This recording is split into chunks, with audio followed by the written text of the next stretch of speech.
Hello and welcome. My name is Rahi Joshi, and in this lecture, in this video, we'll see the answers of maths test which was taken for chapters 2 and 4. Now, you have to correct your paper by seeing this video, so be with me.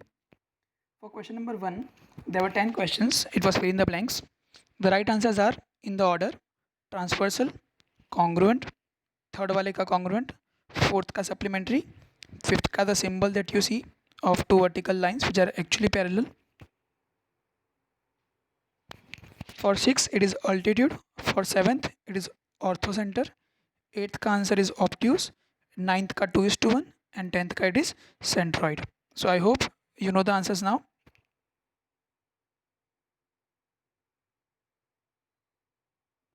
Moving further to question number 2, there were total 3 questions. Each of them carried 2 marks each. तो ये 2 mark के लिए है. अभी 2 marks के लिए आपको mark कैसे देना है ना, ध्यान से देखना. इन दिस मेथड हम लोग क्या करते हैं, सबसे पहले this the first question. In this method we draw the perpendicular from point A and उसके बाद we draw perpendicular bisector from point N. ठीक है, तो अगर आपने ये फर्स्ट वाला लाइन जो दिख रहा है वर्टिकल लाइन वो अगर बराबर से बनाया है एंड सेकंड भी बराबर से बनाया है, फिर पैरेलल लाइन भी राइट आएगा. तो बाय यूजिंग दिस मेथड अगर आपका आंसर एग्जैक्टली ऐसा है जहाँ पे आपने फाइनल आंसर भी लिखा है, in that case give your self 2 marks. तो यहाँ पे नेमिंग बहुत इंपॉर्टेंट है. आपने खाली ड्रॉ कर दिया होगा किसी पॉइंट को या लाइन को, अगर नेम करना भूल गए, इन that case you can cut your half mark. This was the first question. Now in the second question also it was same, only the difference was there was some distance given. तो distance क्या था 4 centimetre. तो यहाँ पे method थोड़ा सा अलग है. सबसे पहले आपको लाइन एम ड्रॉ किया है, स्ट्रेट लाइन. उसके बाद एक पॉइंट ए लिया है जिसके ऊपर से आपने परपेंडिकुलर ड्रॉ बाइसेक्टर ड्रॉ किया. फिर वहाँ पे 4 सेंटीमीटर का डिस्टेंस कट किया. सेम आपने पॉइंट बी से किया, परपेंडिकुलर बाइसेक्टर ड्रॉ किया एंड वहाँ पे 4 सेंटीमीटर का डिस्टेंस ड्रॉ किया. तो उस तरह से आपको एक्स और वाई पॉइंट मिल गए. And once you have the location of X and Y, just join them and they will give you a line which is parallel. तो यहाँ पे भी नेमिंग बहुत इंपॉर्टेंट है. एंड द फाइनल स्टेटमेंट, अगर naming नहीं किया है, सब लिखा है 4 सेंटीमीटर लिखा है, एंगल 90 दिया है वहाँ पे, ठीक है, एंड फाइनल स्टेटमेंट भी लिखा है, in that case you can give full 2 marks. The next question is exactly same. The method is exactly same. The only difference is the distance. यहाँ पे 3.5 था. All the 3 questions were compulsory. So check it properly by pausing the video in case and give yourself marks accordingly. Now for question number 3 there were total 4 questions, लेकिन 4 में से अपने को कोई तो 3 क्वेश्चन ही सॉल्व करने थे. तो 3 में जो 3 आपने सॉल्व किया उनको चेक करना, जो नहीं किया होगा सॉल्व उसको बाद में नोट डाउन कर देना, बाद में उसको प्रैक्टिस कर लेना. तो पहला question was about the altitude. यहाँ पे आप सबसे पहले क्या स्टेप्स था इसका, ट्राइंगल ड्रॉ करना है हम लोग को, P Q are, normal triangle, acute angle triangle. थोड़ा बड़ा ड्रॉ करेंगे तो अच्छा फिगर बनेगा पूरे पेज पे. उसके बाद पी से जो ब्लू में दिख रहा है आपको कंस्ट्रक्शन वो किया है, परपेंडिकुलर ड्रॉ किया जिसको हम लोग ऑल्टीट्यूड बोलेंगे. फिर क्यू से जो रेड में दिख रहा है वो कंस्ट्रक्शन ड्रॉ किया, वहाँ पे एम पॉइंट मिला. और पॉइंट आर से we have drawn the third altitude जो आपको ऑरेंज लेटर में दिख रहा है, ऑरेंज कलर में, जिसकी वजह से पॉइंट एल मिलता है. उसके बाद तीनों को 90 90 90 दिखा दिया. All of them are meeting at point O which is inside the triangle. And finally आपको लिखना था O is the point of concurrence of P Q R. अगर ये नहीं लिखा है तो 1 मार्क्स कट जाएगा. This question is for 3 marks. So in total you will get 2.5 अगर स्टेटमेंट नहीं लिखा है तो. सब कुछ प्रॉपर है, only then you can give 3 marks. अगर आपको लगता है कि आपने सब लिखा भी है बराबर है लेकिन डायग्राम प्रॉपर नहीं है, थोड़ा अनटाइडी लग रहा है ना, क्लीन नहीं है, तो उसका भी आप मार्क्स कट कर सकते हो, बिकॉज एग्जाम में भी ऐसा ही होता है. क्वेश्चन नंबर 3 का second was about median. Now again ये 3 मार्क्स का क्वेश्चन है. तो यहाँ पे मीडियन के लिए आपको परपेंडिकुलर बाइसेक्टर ड्रॉ करना पड़ेगा फॉर ईच साइड, मतलब मिड पॉइंट ढूंढना पड़ेगा. जैसे टी वी साइड जो है, बॉटम साइड बेस है, उसका एल मिला, फिर एस वी साइड का एम मिला और एस टी साइड का एन मिला. ये तीनों मीडियन जब भी मिलेंगे आपस में तो एक सेंट्रॉइड, एक पॉइंट क्रिएट होगा जिसको हम लोग बोलेंगे सेंट्रॉइड. तो G is the point of joint centroid जब मीडियन ड्रॉ करने पे आपको मिल रहा है. मतलब एस एल, टी एम और एन वी, वो तीनों पॉइंट ट्राइंगल के अंदर जी पे मिलेंगे. तो G is the point of centroid जो हमको पूछा है ट्राइंगल एस टी वी का. तो अगेन आपने अगर प्रॉपरली ड्रॉ किया है सब तीनों मीडियन एंड डायग्राम टाइडी है, एकदम अच्छे से मार्किंग वगैरह किया है, in that case give yourself full 3 marks. If you have any doubt in any step, go back to Robomate plus, ठीक है, then watch the module again and then you can वहाँ से स्टेप वाइज करेक्शन भी आप कर सकते हो. If you forgotten कि किसके बाद क्या ज्वाइन करना था, तो you can again watch the module in that case, right. Question number 3 का third is again a simple question, talks about altitude. तो यहाँ पे भाई ट्राइंगल जो है वो ऑब्ट्यूस एंगल ट्राइंगल है. तो अगर ट्राइंगल एक्यूट एंगल ड्रॉ किया होगा तो सीधा 0 मिलेगा. तो ट्राइंगल LMN जो येलो में है, it has to be an obtuse angle triangle. You know how to draw an obtuse angle triangle का ऑल्टीट्यूड, है ना. थोड़ा डॉटेड लाइन आएगा, बाहर जाएगा, तो फाइनली अपने को O मिलेगा. And location of O is the orthocentre of triangle LMN. तो check it properly. If everything is fine, marking is there, 90 degree का साइन है ना, एरोज प्रॉपरली दिया है सब जगह पे, एंड डायग्राम भी क्लीन है, एंड राइट आंसर आया है, एंड स्टेटमेंट भी लिखा है. In that case give yourself full 3 marks. Moving further question number 4. Question number 4 was again about median, लेकिन फ़र्क यहाँ पे राइट एंगल ट्राइंगल का है. तो राइट एंगल ट्राइंगल से it's very easy. You draw the perpendicular bisector for each side 1 by 1, and उसके बाद आपको जो मिड पॉइंट मिलते हैं उसको आप ज्वाइन करो अपोजिट वर्टेक्स के साथ. मतलब एन जो मिला उसको एक्स से ज्वाइन किया, तीनों जो वाइट में आपको दिख रहे हैं, ठीक है, वो मिड पॉइंट आने के बाद का कंस्ट्रक्शन है. And they all will meet at a point called as G, and G is the point of their concurrence. This question also for 3 marks.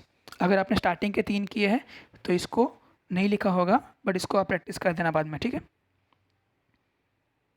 Okay, now moving to the question जहाँ पे sums है. तो question number 4 का first. Now remember यहाँ पे जब भी आपने क्वेश्चन वगैरह सॉल्व किए तो ये have used proper pencil and scale, ठीक है. रफ फिगर का तो मार्क्स ही नहीं मिलेगा सीधा, ठीक है. तो प्रॉपर पेंसिल एंड स्केल से ही ड्रॉ करना है, राइट. ओके, ना here the figure is not needed. अगर आपने फिगर नहीं ड्रॉ किया है तो चलेगा, because figure is given in the question. अब यहाँ पे मार्क्स का डिस्ट्रीब्यूशन सुन लेना, ध्यान से सुन लेना, क्योंकि यहाँ पे 4 मार्क्स का क्वेश्चन है. तो ABC, ठीक है, और X भी है. तो अगर A वाला राइट है तो 1 मार्क दो रीज़न के साथ. X वाला जो आंसर है वो राइट है तो अगेन गिव 1 मार्क. अगर आपने आंसर तो राइट लिखा है लेकिन रीज़न लिखना भूल गए तो you can cut half mark, ठीक है. तो I will tell you the marks distribution again. For answer of angle A 1 mark. For answer of angle X which is 100 corresponding angles, 2nd mark. For answer of angle B using angles in linear pair, it is again 1 mark. And for answer of angle C using corresponding angles, it is again 1 mark.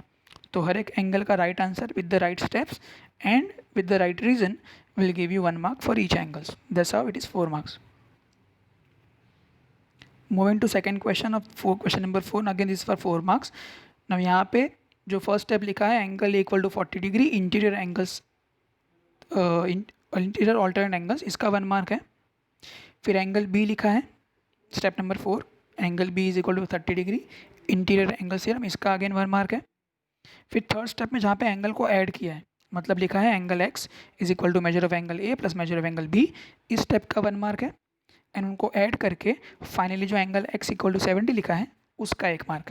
तो I repeat, angle equal to 40 का 1 mark, angle B equal to 30 का 1 mark, angle X equal to angle A plus angle B का 1 mark, और angle X equal to 70 का 1 mark, ठीक है. तो this how it is 4 marks question, very simple. Moving further to question number 3. Again is similar kind of question. यहाँ पे हमें X और Y फाइंड करना है. अभी X फाइंड करने के लिए आपको एंगल A का हेल्प लगेगा और Y फाइंड करने के लिए एंगल B की हेल्प लगेगी. तो एंगल A निकालने का 1 मार्क और एंगल A को यूज़ करके एंगल्स इन लीनियर पेयर से X निकालने का रिमेनिंग 1 मार्क. तो 2 मार्क मिलेगा आपको, एक A का और एक X का, ठीक है. ओके, देन अगर ये राइट है with proper reason, right, and then angle B निकालना है सबसे पहले 70 डिग्री by opposite angle theorem, and after you got angle B you will get angle Y by interior angles. तो अगर B निकाला है बराबर से और Y भी निकालना है right with the right step and the right calculation, तो फिर B का 1 मार्क और एंगल Y अगर राइट है तो उसका भी 1 मार्क. तो ऐसे करके 4 मार्क देना है. आई रिपीट, एंगल A का 1 मार्क, एंगल X का 1 मार्क, एंगल B का 1 मार्क और एंगल Y का 1 मार्क. ऐसे करके we will give full 4 marks. Okay, now this one was very simple. आपको कुछ फाइंड नहीं करना था, खाली लिस्ट करना था. नाउ लिस्ट करने के लिए यहाँ पे 3 टाइप ऑफ एंगल्स पूछे हैं. एक है इंटीरियर अल्टरनेट एंगल्स जिसका 1 मार्क है, दोनों पैर लिखने का. फिर है करस्पॉन्डिंग एंगल जिसमें 4 पैर बनेंगे तो उसके 2 मार्क्स मिलेंगे. और इंटीरियर एंगल जिसमें 2 पैर है उसका 1 मार्क, ठीक है. आई रिपीट, अल्टरनेट एंगल्स जो नंबर 1 है, उसका 1 मार्क, मतलब half mark for each pair. Corresponding angle जिसमें टोटल 4 पेयर्स है उसके टोटल 2 मार्क्स, और इंटीरियर एंगल्स जिसमें टोटल 2 पेयर्स है उसका रिमेनिंग 1 मार्क। तो ऐसे करके this question is also for full 4 marks. Moving further to question number 4 का 5th। ना क्वेश्चन नंबर 4 का 5th was text book solve example. तो यहाँ पे दे have given 2 methods, you must have done any 1 method, तो चेक फॉर इट। 2 मेथड, दोनों के दोनों मेथड वैलिड है। दोनों में 4 स्टेप्स हैं, you can check the steps. For each step that is 1 mark. ठीक है, जैसे यहाँ पे लेफ्ट हैंड साइड पे if you see it is opposite angles तो उसका 1 मार्क, फिर इंटीरियर एंगल्स उसका 1 मार्क, सब्ट्रैक्शन वाले स्टेप का 1 मार्क, और फाइनल आंसर का 1 मार्क। ठीक है, तो इतना किया रहेगा तो full you get full 1 marks, full 4 marks sorry. And if you are doing method 2 जहाँ पे पहले करेस्पॉन्डिंग एंगल्स यूज़ किया है, ठीक है, एंड उसके बाद फिर angles in linear pair use किया है, तो again 1 mark for each step. तो whichever method you followed you can check. This question is also for 4 marks. And finally moving to the question number 5 जहाँ पे 2 questions थे। तो ये 2 question के टोटल 5 मार्क है। ठीक है, हर एक का 5-5 मार्क नहीं है। तो क्वेश्चन नंबर 1 में 2 फिल इन द ब्लैंक्स थे। पहले का आंसर है L X which is the altitude, and second का answer is L Y which is the median. So 1 mark for each. तो this first one was for 2 marks. तो पहले वाले का अगर बराबर से लिखा है एल एक्स और L Y fill in the blank में, तो give yourself full 2 marks. तो this is an activity number 1। In activity number 2 they have given us the figure, तो फिगर ड्रॉ करने की जरूरत नहीं है। एंड सॉल्यूशन में they have given boxes, right, there are 6 boxes. तो look at the answer in the box. अगर हर एक बॉक्स का आंसर राइट है तो you can give full marks. हर एक बॉक्स का जो मार्क है वो है हाफ मार्क। ठीक है, for each and every box you can give half mark. तो I guess total there were 6 boxes, तो हर एक का आंसर कितना आएगा, हाफ हाफ करेंगे तो 3 मार्क्स।